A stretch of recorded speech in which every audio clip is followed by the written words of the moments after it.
سعید بن جبیر بہت بڑے تابعی ہیں، فرماتے ہیں سالت قرات خلف الامامی، ان سے میں ابو بشر کہتے ہیں میں نے ان سے پوچھا کہ امام کے پیچھے قرات کرنے کے بارے میں، فرمایا لیسا خلف الامام قراءۃ، امام کے پیچھے قرات نہیں ہے۔ حضرت سعید بن مسیب بہت بڑا نام ہے، تابعی بزرگ ہیں، انصت للامامی، انہوں نے فرمایا امام کے لیے خاموش ہو جاؤ۔ حضرت محمد کہتے ہیں لا اعلم القراءۃ خلف الامام من سنتی، میں سنت سے یہ نہیں سمجھتا، میں نہیں جانتا کوئی سنت ایسی ہے کہ امام کے پیچھے قرات کی جائے۔ اسی طرح مغیرہ ابراہیم سے روایت کرتے ہیں کہ یقرأ قراءۃ خلف الامام وکان یقول تکفیک قراءۃ الامام، وہ کہا کرتے تھے کہ تیرے لیے امام کی قرات کافی ہے، تو تم مکروہ سمجھا کرتے تھے امام کے پیچھے نماز پڑھنے کو۔ حضرت سوید بن غفلہ سے روایت ہے اقرأ خلف الامام فی الظہر والعصر، ولید بن قیس کہتے ہیں کہ میں ظہر عصر میں امام کے پیچھے قرات کرتا تھا، فقال لا، اور میں قرات نہ کر۔ دھاک کہتے ہیں کہ انہوں نے دھاک منع کیا کرتے تھے امام کے پیچھے قرات کرنے کو۔ اسی طرح مالک بن عمارہ کہتے ہیں اسالت لا ادری کم رجل من اصحاب عبداللہ، میں نہیں جانتا کتنے حضرت سیدنا عبداللہ بن مسعود کے شاگرد جو تابعی ہوں گے، کلہم یقولون لا یقرأ خلف الامام، کہ امام کے پیچھے قرات وہ نہ کرے امام یعنی نمازی، منہم عمر بن مامون، انہی میں سے ان شاگردوں میں سے عمر بن مامون ہیں۔ اسی طرح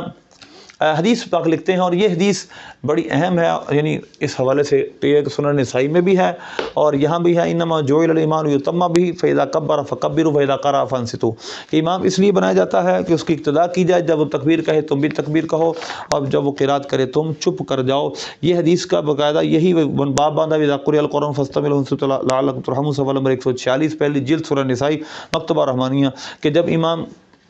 اس لیے بنایا جاتا ہے اس کی اقتداء کی جائے، جب وہ تکبیر کہے تم بھی تکبیر کرو، فَإِذَا قَرَأَ فَانصِتُوا، جب وہ قرات کرے تم چپ کر جاؤ۔ یہ مصنف ابن ابی شیبہ جو امام بخاری کے ابو بکر ابن ابی شیبہ بستامی کی کتاب ہے، انہوں نے اس